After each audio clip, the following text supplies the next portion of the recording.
आज के लेक्चर में हम डिस्कस करेंगे गवर्नमेंट क्या है, सरकार क्या है। देखो ये जो कंसेप्ट है ना सरकार का, मतलब हर आदमी बोलता है सरकार ने ये कर दिया, सरकार ने वो कर दिया, तो मतलब बहुत कम को पता भी सरकार क्या है और सरकार के पार्ट्स क्या हैं, सरकार कौन कौन से काम करती है, उसके ऊपर चेक किस तरीके का लगता है। लेकिन सबसे इम्पॉर्टेंट चीज़ ये है कि भाई सरकार नाम का जो कंसेप्ट है क्या वो क्लियर है, क्या आपको पता है कि भाई सरकार क्या है। और जो जितने भी मतलब स्टूडेंट्स हैं जो एग्ज़ाम की तैयारी कर रहे हैं या पॉलिटिकल साइंस की बात करते हैं, पब्लिक एडमिनिस्ट्रेशन की बात करते हैं, जनरल वे में एक जनरल नॉलेज का भी क्वेश्चन है भाई सरकार क्या है, तो आप क्या जवाब दोगे। तो इसी टॉपिक के ऊपर हम आज बात करेंगे और इसके कुछ इंपॉर्टेंट जो एस्पेक्ट्स हैं उनके बारे में बात करेंगे और बहुत ही साधारण शब्दों में बात करेंगे, ठीक है। तो ये जो सरकार है ना, सरकार क्या है। सरकार एक ऐसी संस्था या प्रणाली है जो देश या राज्य पर शासन करती है, ठीक है। अगली लाइन, ये वो तंत्र है जो समाज के लिए निर्णय लेती है, उन्हें लागू करती है और विवादों का निपटारा करती है। और अगली लाइन में देखते हैं, सरकार के बिना कोई भी संगठित समाज व्यवस्थित रूप से नहीं चल सकता। उदाहरण, भारत में केंद्र सरकार और राज्य सरकार जैसे उत्तर प्रदेश, हरियाणा, पंजाब। तो अब इसमें ये जो बात लिखी हुई है कि भाई सरकार क्या है, सरकार एक ऐसी संस्था जो देश या राज्य पर जो है वो शासन करती है, ठीक है ना। अब शासन अपनी मर्जी से थोड़ी करेगी, कोई भी जैसे कोई पॉलिटिकल पार्टी है वो सरकार बनाती है, प्रधानमंत्री बनता है, चीफ मिनिस्टर बनता है, तो वो शासन करते हैं, शासन अपनी मर्जी से थोड़ी करेगी। भाई शासन के लिए संविधान का होना ज़रूरी है। संविधान के दायरे में रह के ही वो शासन करेगी, निर्णय करेगी, कानून बनाएगी, उनको लागू करेगी, ठीक है ना। और ऐसी बात नहीं है कि भाई जो सरकार है जो भी करेगी वो ठीक ही होगा, ठीक है ना। तो सरकार एक ऐसी संस्था है, एक ऐसा तंत्र है जो शासन करती है, निर्णय लेती है, लागू करती है। निर्णय कौन से? भाई समाज की भलाई के लिए, है ना, महिलाओं की भलाई के लिए, बच्चों की भलाई के लिए, गरीबों की भलाई के लिए, बैकवर्ड के लिए, शेड्यूल कास्ट के लिए, शेड्यूल ट्राइब के लिए, इन सब के लिए, किसानों के लिए, है ना, शिक्षा के लिए, हेल्थ के लिए, ये निर्णय होते हैं, इनके लिए कानून बनाए जाते हैं। लेकिन जो भी सरकार कानून बनाएगी वो संविधान के दायरे में ही बनाएगी, ठीक है ना। तो सरकार क्या है? सरकार एक ऐसी संस्था या प्रणाली है जो राज्य पर जो है वो शासन करती है ना, निर्णय लेती है, लागू करती है, विवादों का निपटारा करती है। अब एक चीज़ जो इसमें सबसे इम्पॉर्टेंट है, वो चलो आगे बढ़ने से पहले हम आगे भी बात करेंगे, लेकिन अभी बता देता हूँ। जो सरकार होती है ना, सरकार के ना 3 अंग होते हैं। एक तो हो गया भाई लेजिस्लेचर, जिसको हम विधान पालिका बोलते हैं, ठीक है। और दूसरा है एग्जीक्यूटिव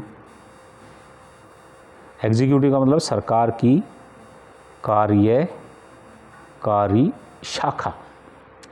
और तीसरा हो गया न्यायपालिका, जुडिशरी, ठीक है। पहला क्या हुआ? विधान पालिका, जिसको हम संसद बोलते हैं। दूसरा कार्यपालिका, जिसको हम यूजुअली सरकार बोलते हैं, है ना, इसी को बोलते हैं ना, लेकिन सरकार ये भी है, ये भी है। तीसरा है न्यायपालिका, ठीक है। ये क्या है कि विधान पालिका, जिसको जो हमारे देश की जो संसद है, विधान पालिका का नाम है लेजिस्लेचर, इंग्लिश में लेजिस्लेचर बोलते हैं, हिंदी में विधान पालिका बोलते हैं। विधान पालिका का नाम ही संसद है, जो हमने पार्लियामेंट्री सिस्टम लिया ना, वो ब्रिटेन से लिया है। इसका काम है कानून का निर्माण करना।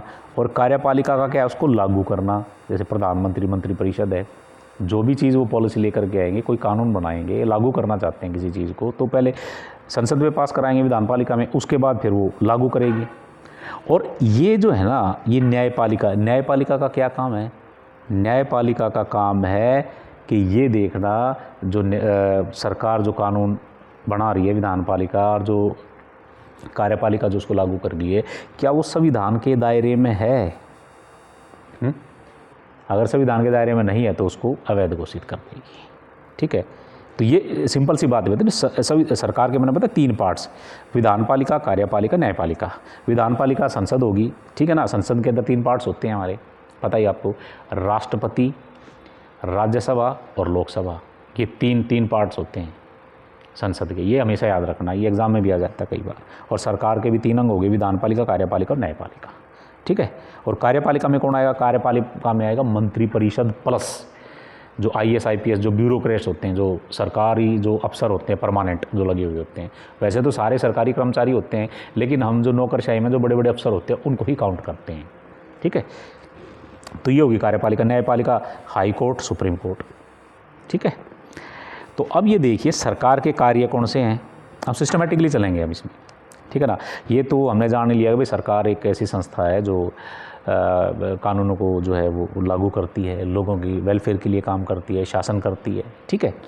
अब देखिए सरकार के प्रमुख कार्य कानून बनाना, ठीक है। कानून बनाया मैंने बताया, तो कानून बनाएगी, जैसे आप देखते हैं जैसे मंत्रिपरिषद है, प्रधानमंत्री मंत्रिपरिषद है, कोई किसी कानून की ज़रूरत है तो खुद तो बना नहीं सकती, तो वो बिल लेकर के जाएगी विधानपालिका या संसद में, तो वहाँ से उस बिल को पास करेंगे। बिल पास होने के बाद जब राष्ट्रपति उस पर साइन कर देता है तो वो कानून का रूप ले लेता है, ठीक है।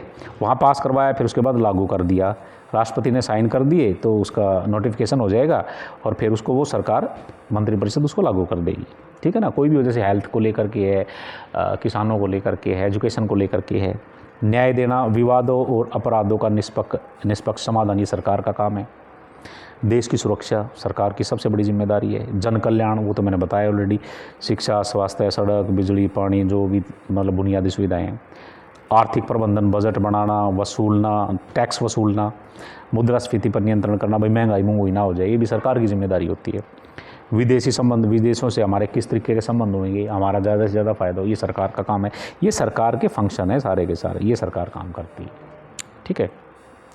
अब मैंने ऑलरेडी बताया सरकार के 3 अंग है ना। तो इसमें शक्ति, जो मोंटेस्क्यू है उसका शक्ति का जो पृथक्करण का सिद्धांत है, विधायिका कानून बनाती है, ठीक है ना। तो हमारे देश की जो सबसे बड़ी जो विधान निर्माता वो संसद है, ठीक है। कार्यपालिका कानून को लागू करना, ठीक है। प्रशासन और नीतियों का क्रियान्वयन जो भी वो बनाएगी, संसद से पास होंगे, उसको लागू करने की जिम्मेदारी जो है वो कार्यपालिका की होती है, मतलब मंत्रिपरिषद की होती है, प्लस ब्यूरोक्रेसी, नौकरशाही, सरकारी जो अफसर होते हैं। न्यायपालिका कानून की व्याख्या व न्याय देना, ठीक है। देखिए जो भी बिल पास होता है संसद में और उसको एग्जीक्यूट करती है जो है वो कार्यपालिका एग्जीक्यूट करती है, उसमें अगर इसको ऐसा अदालत, क्योंकि जो सुप्रीम कोर्ट है ना वो जो संविधान है उसका गार्जियन है, उसका रक्षक है, ठीक है ना। अगर कोई भी कानून, कोई भी काम जो है पार्लियामेंट है या फिर कार्यपालिका है, वो कोई ऐसा काम करती है कि भाई वो संसदीय आत्मा मतलब संविधान की आत्मा के खिलाफ है, संविधान के खिलाफ, तो उसको नल एंड वॉइड कर देगी, अवैध घोषित कर देगी उसको, ठीक है ना। तो ऐसी बात नहीं है कि भाई सुप्रीम कोर्ट ही अपने आप में सुप्रीम है ना। ये जो तीनों जो चीज़ें हैं ना, इनमें चेक एंड बैलेंस की थ्योरी है। शक्ति पृथक्करण, इसकी अलग शक्ति है, इसकी अलग शक्ति है, इसकी अलग शक्ति है। मान लिया कि विधायिका कोई ऐसा कानून बना देती जो संविधान के खिलाफ है, तो न्यायपालिका है वहाँ रद्द कर देगी, ठीक है। कार्यपालिका कोई ऐसा काम करती है जो संविधान के खिलाफ है, लोगों के खिलाफ है, तो न्यायपालिका उसको रद्द कर दे। ऐसा नहीं कि न्यायपालिका में भी अगर कोई जज भ्रष्ट पाया जाए या गलत काम करता है तो उसके ऊपर महाभियोग चलाया जा सकता है। तो संसद में जो विधायिका में जो संसद है हमारी, उसमें उसके खिलाफ जो है इम्पीचमेंट, महाभियोग का प्रस्ताव लाया जा सकता है, उसको उठाया जा सकता है। तो ऐसा नहीं कि अपने आप में सुप्रीम है, लेकिन चेक एंड बैलेंस है, एक दूसरे के ऊपर चेक है कि भाई संविधान को क्रॉस ना करे, अपनी मनमानी ना करे, कोई डिक्टेटर ना बन जाए। तो ये बहुत ही सुंदर व्यवस्था जो है इसमें संविधान में की गई है, ठीक है। विधायिका, ये अगेन ये वही बात आ रही है, फिर भी हम इसको रिपीट कर लेते हैं एक बार। तो विधायिका, जिसको हम संसद बोलते हैं, हमारे देश की सर्वोच्च निकाय है कानून निर्माण का, ये सर्वोच्च निकाय है संसद। दोबारा देख ले, राष्ट्रीय स्तर पर इसे संसद कहते हैं, राज्य में इसमें विधानमंडल, विधानसभा बोलते हैं राज्यों में, ठीक है ना। भारत में संसद के 2 सदन हैं संसद के, लेकिन इसके 3 पार्ट्स हैं भाई, मैं पहले बता रहा हूँ उसमें। राष्ट्रपति, राज्यसभा, लोकसभा, ठीक है ना। ये याद रखना, दोनों संसद के 3 पार्ट्स होते हैं। लोकसभा और राज्यसभा में जो बिल पास होगा वो फाइनली साइन होने के लिए जो है राष्ट्रपति के पास जाएगा। जब तक राष्ट्रपति साइन कर देगा वो बिल कानून कैसे बन सकता है। तो ये जो राष्ट्रपति बहुत इंपॉर्टेंट पार्ट है।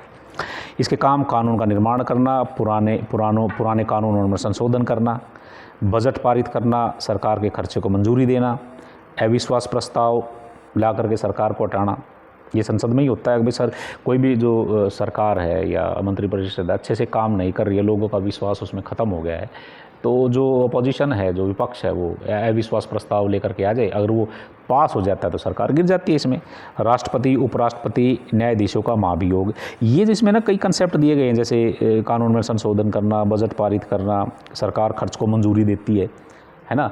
और बहुत सारे जो प्रस्ताव हैं जो पार्लियामेंट में पास होते हैं, टेक्निकल से होते हैं वो, जैसे एप्रोप्रिएशन बिल है, फाइनेंस बिल है, वोट ऑन अकाउंट है, वोट ऑन डिमांड, मतलब कई तरीके के होते हैं, सप्लीमेंट्री डिमांड वगैरह होती हैं, ठीक है ना। तो उसका एक सेपरेट वीडियो बनेगा, अलग अलग मैं छोटे छोटे मतलब जो है कॉन्सेप्ट भी बताऊंगा, और वो आपको मतलब अच्छे तरीके से वो है याद हो जाएंगे। जैसे संविधान में संशोधन करते हैं 3 तरीके से उसमें हो सकता है, वो बताएंगे। अब इम्पीचमेंट क्या है, किस किस के कैसा होता है इम्पीचमेंट, और सुप्रीम कोर्ट के अंदर जो जजों की नियुक्ति होती है, हाई कोर्ट की जजों कौन नियुक्ति करता है, कौन सा पैनल होता है, उस पर भी सेपरेट वीडियो बनाएंगे हम, ठीक है ना। तो ये तो सिर्फ सरकार के लिए था, और सरकार के बारे में मैंने बताया इसमें। तो अब कार्यपालिका का मतलब वो मैंने बता ही दिया था आपको, मंत्री परिषद प्लस IAS IPS बड़े बड़े जो अधिकारी हैं वो मिल करके जो है वो कार्यपालिका का निर्माण करते हैं। और जो विधानसभा या संसद के अंदर जो कानून जो बिल पास होते हैं, वो कानून की जो शेप लेते हैं, तो उसको लागू करने की जिम्मेदारी मंत्री परिषद पर नौकरशाही की होती है, ठीक है। कानूनों को लागू करना, विदेश नीति बनाना, रक्षा अंतरिक्ष, ये ऑलरेडी बताया। अध्यादेश जारी करना, अध्यादेश क्या होता है, सेपरेट वीडियो बनाएंगे इस पे भी, क्योंकि ये कंसेप्ट है, धीरे धीरे हम अलग अलग कंसेप्ट बनाएंगे, और आपके जो इंडियन पॉलिटी और कॉन्स्टिट्यूशन के जो बेसिक चीज़ें हैं वो बड़ी अच्छी हो जाएंगी, ठीक है। बजट तैयार करना, कौन बजट तैयार करता है, संसद में कैसे पेश किया जाता है, और ये बहुत सारी चीज़ें हैं, मतलब सारे काम जो सरकार करती है। उसके बाद न्यायपालिका के बारे में मैंने बताया आपको, ठीक है ना। न्यायपालिका में क्या है, वो रिट भी जारी करती है। ये रिट्स 5 रिट्स होती हैं, उसकी सेपरेट वीडियो बनेगी। हेबियस कॉर्पस है, मैंडेमस है ना, और प्रोहिबिशन है, ये 5 हैं। ये इस तरीके की जो रिट्स हैं वो under article 32 supreme court, under article 226 226 high court वो जारी करती है, ठीक है। उसके बारे में हम बताएंगे, ठीक है ना। और इसके मुख्य काम दीवानी, फौजदारी, संवैधानिक मामलों में सुनवाई करना, न्यायिक समीक्षा, जुडिशियल रिव्यू क्या है, इसकी मैंने वीडियो बना भी रखी है, चाहो तो आप इसमें जाके देख सकते हो, उसमें मिल जाएगा आपको। और मौलिक अधिकारों की रक्षा करना, रिट मैंने बताया वो जारी करती है। निचली अदालतों पर नियंत्रण करना, जो उच्च अदालत हैं वो नीचे वाली जो अदालतों पे जो वो नियंत्रण रखती है, जैसे सुप्रीम कोर्ट, हाई कोर्ट के ऊपर हाई कोर्ट, उसके बाद जो सबॉर्डिनेट जो अदालत हैं, जो डिस्ट्रिक्ट लेवल की हैं, सेशन कोर्ट्स वगैरह होते हैं, है ना, तो उन पे जो इसको नियंत्रण रखती है, ठीक है। उसके बाद तीनों अंगों के बीच संतुलन, मैंने ये ऑलरेडी बता दिया है कि तीनों जो अंग हैं उनमें जो है चेक एंड बैलेंस की थ्योरी चलती है मॉन्टेस्क्यू की। कोई भी जो है इंडिपेंडेंटली काम नहीं कर सकता, भाई अपने आप को ये सोचे कि मैं एक डिक्टेटर होगा, मैं ही करूँगा। अगर वो संविधान के दायरे से बाहर जाएगा तो दूसरी जो दो अंग हैं वो अपने आप में जो एक्टिवेट हो जाएंगे। जैसे विधायिका कुछ गलत करती है तो फिर ये न्यायपालिका है उसको उस पर चेक लगा देगी। न्यायपालिका गलत करती है तो विधायिका चेक लगा देगी। कार्यपालिका गलत करती है तो सुप्रीम कोर्ट है, विधायिका है। तो एक दूसरे पर निर्भर चेक एंड बैलेंस की थ्योरी चलती है। तो अपने आप में क्या है कि ये डिक्टेटर नहीं हो सकते, ठीक है ना। आगे देखिए निष्कर्ष, सरकार समाज का एक केंद्रीय तंत्र है, ठीक है, जिसके बिना अराजकता फैल जाए। बिल्कुल ठीक बात है भाई, सरकार जो है हर चीज़ पे जो है नियंत्रण रखती है, नहीं तो गुंडे बदमाश हैं, डिक्टेटर टाइप लोग हैं, वो तो मतलब समाज के अंदर बुराइयां फैला देंगे, है ना, और कमज़ोर आदमी को तो कोई जीना ही नहीं देगा। तो कानून के सामने जो है वो सब समान है, चाहे वो कितना ही अमीर है, चाहे कितने बड़े बड़े पद पे है, कानून के सामने वो बिल्कुल समान है, ठीक है ना। वो एक अलग बात है भाई, हमारे देश में जो अमीरों का जो है पैसे से वो कुछ भी कर लेते हैं, लेकिन जब वो कानून के दायरे में आ जाते हैं ना, एक बार पेंच फंस गया तो फंस गया, तो वो भी बुरे तरीके से फंस जाते हैं। तो सरकार क्या है मैंने आपको अच्छे समझा दिया, इसके 3 पार्ट्स हैं, मैंने डिटेल में आपको बता दिया। इससे रिलेटेड जो सब टॉपिक्स हैं वो आने वाले वीडियो में आपको जो है वो बताऊंगा। और ये एक्चुअली क्या है कि जो सरकार है ना, ये तीनों अंग, अगर तीनों अच्छे से काम कर लेना भाई साहब, जो लोकतंत्र है, जो प्रजातंत्र है, मतलब इतना खूबसूरत हो जाता है कि मतलब हर चीज़ का जो है कि मतलब सम्मान होगा, हर आदमी का सम्मान होगा, औरतों का सम्मान होगा, बच्चों का सम्मान होगा। आजकल मतलब क्राइम्स वगैरह भी ज़्यादा बढ़ रहे हैं और भ्रष्टाचार भी अपनी चरम सीमा पे हो रहा है। तो ये अगर तीनों अंग काम कर लें तो कहीं ना कहीं ऐसा लगता है कि भाई कहीं ना कहीं समझौता हो रहा है और ये अच्छे से काम कर नहीं पा रही है। तो लोकतंत्र को बचाना है, समाज को सुरक्षित रखना है, तो ये जो सरकार के जो तीनों अंग है उनको प्रॉपरली जो है काम करना चाहिए। Thank you very much.